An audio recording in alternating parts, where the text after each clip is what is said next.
Welcome back and welcome to Women and Globalization. Our Jani Mani host here is Dr. Satish Misra of the Capital Forum. This morning, Dr. Misra's guest is a beautiful and young girl by the name of Miss Iram Hashmi. Let's hear all about Muslim women within the globe. Let's see. Welcome, Satish Misra. Welcome to this segment of Women and Globalization of Women's Worldview. We are very fortunate today to have Iram Hashmi, Miss Iram Hashmi. She just finished her degree from University of Maryland College Park in communication. And then I am asking Iram to tell a little bit about her background. I came to United States 5 years ago. I did my college from here, from University of Maryland College Park in communications.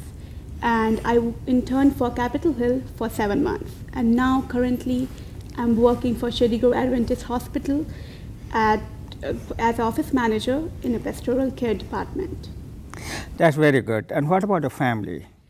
Little bit of family background. Definitely. I live with my mom and dad, and I have an older brother. My older brother is an accountant.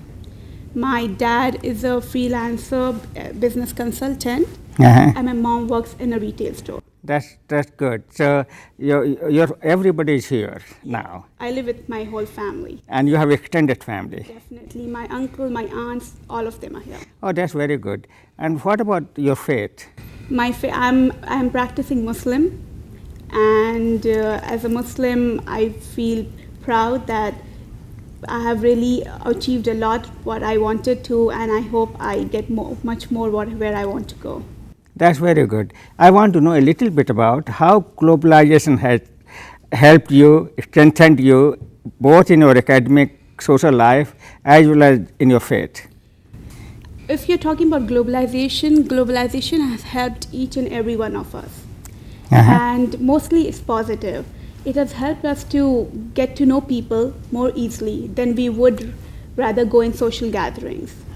And it has helped us to know, like on just one click, we know each and everything happening around the globe. It has helped us to progress, helped us to know each other better and at a bigger level. So I think globalization has helped each and every person. So globalization has it changed your outlook? It has changed people's outlook. Yeah. Like the way they see society now is different than what they used to see years ago. So you are from Bombay, right? I did my schooling from Bombay, yes. And where are you from originally? Originally, I'm from Bihar. Oh, from Bihar. Yes. Wow, from Bihar to Bombay. Yeah. That must have been, you must have felt very good coming from Bihar to Bombay. I totally agree with you that. Like, So because yes.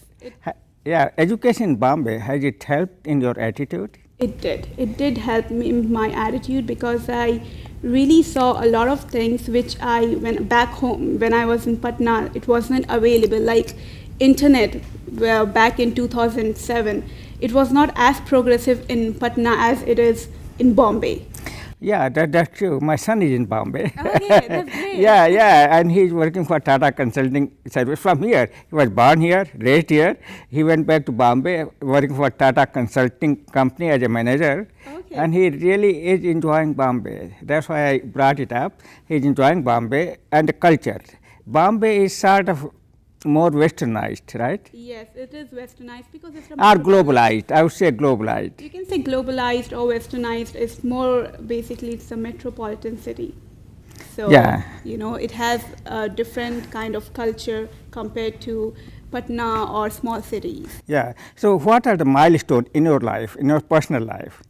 The milestone I would say right now, when I came to this country, what I achieved is like I got my bachelor's, and getting an internship at the Capitol Hill Yeah. was something which I never even imagined. Working with the senators and being a part of the political government out here was really, really something which I never dreamt of. So it was a milestone in my life. So that's a milestone. Yes. Anything else? Any setbacks in your life?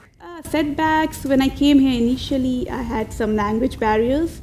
And that's the only setback which I had because I had some issues, when it came to language and all, which I have tried to overcome, and I feel I have achieved a bit. But you have overcome that language barrier. Yeah. You are speaking excellent English, but initially you had to struggle with that. Yeah, definitely. Everyone coming from a foreign country has to struggle with it because Yeah. we have a different kind of accent.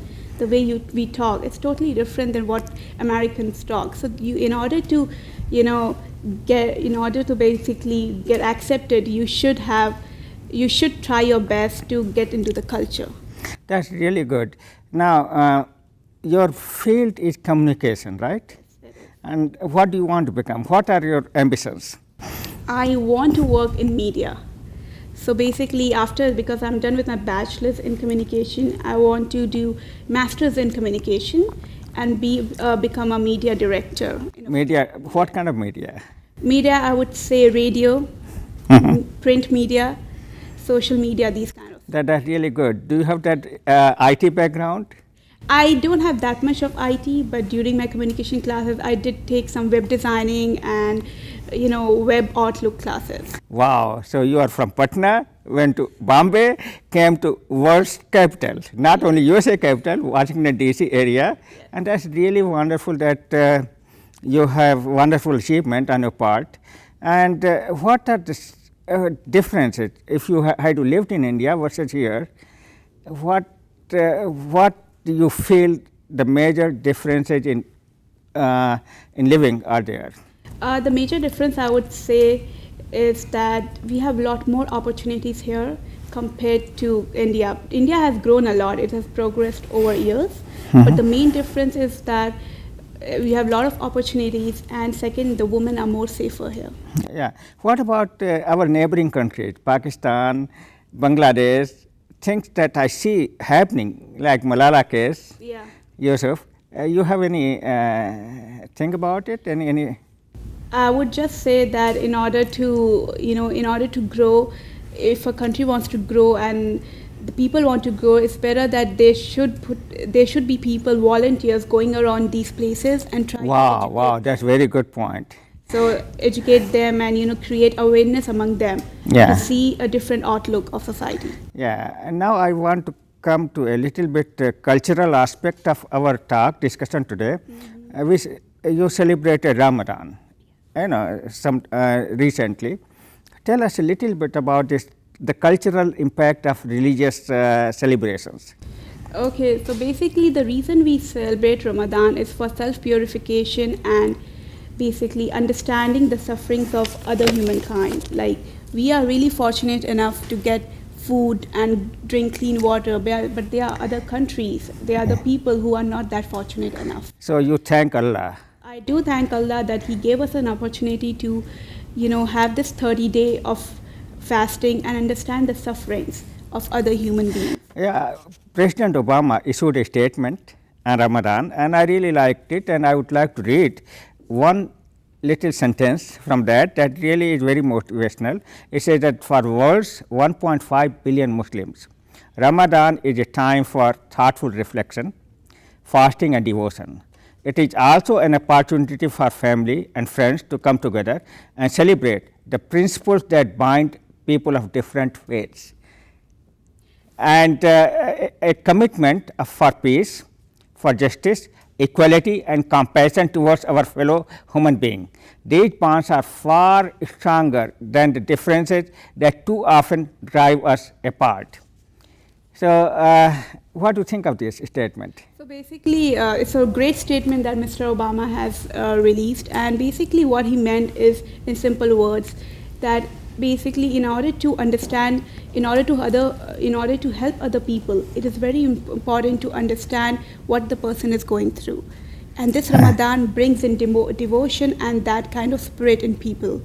We understand the sufferings of other people by being hunger. So being hungry is not something anyone likes. And when you have to be hungry and from dawn to dusk is something, I would say that, you understand that what other people are going through, because sometimes we don't even appreciate the food, the food or the available resources we have. So this is what it does, Yeah. in order to, you understand yourself better You by understand? going through this fasting and celebration and coming together and peace, and you understand yourself better. Is that what you are telling me? Yeah, definitely. You Yeah. understand yourself and humankind better. Yeah. And what role your family, your mother and father have played in your development? Okay, my family has played a really important role. I feel whatever I have achieved in life is because of them. They have supported me in each and every decision I've ever taken. My parents supported me to get good education. They always keep telling me, do your masters, go ahead, pursue more further studies.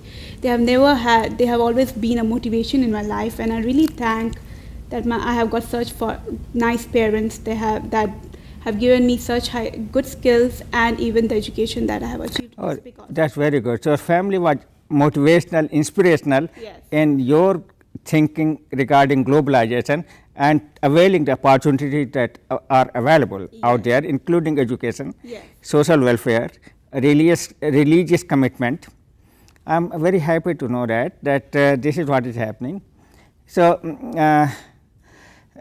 one thing I want to know is, have you done the same thing, that you are doing here had you lived in Patna?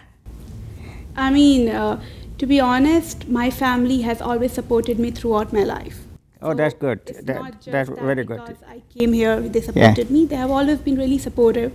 That's the reason my parents sent me to do my high school all the way to Bombay from Patna, just to get. And they trusted you. They trusted me. They wanted me to get the good out of me. So I really feel even I was back home, my parents would have supported my decision. And the reason we are here is because of my parents.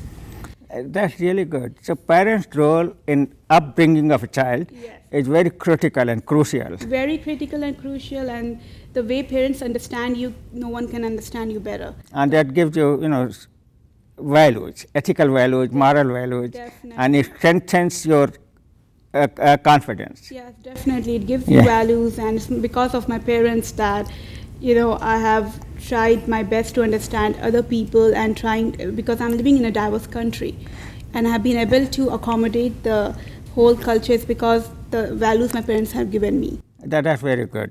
I'm very happy to hear that. You heard her. The family is very, very critical in development of family relations.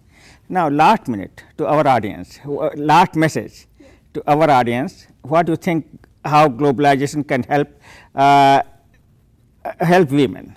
Definitely. Globalization has helped us a lot, and it has given us a really good advantage, that is technology. I would like to request everyone that please use the technology, but don't misuse it. Thank you. That's very good. Use the technology. Don't misuse.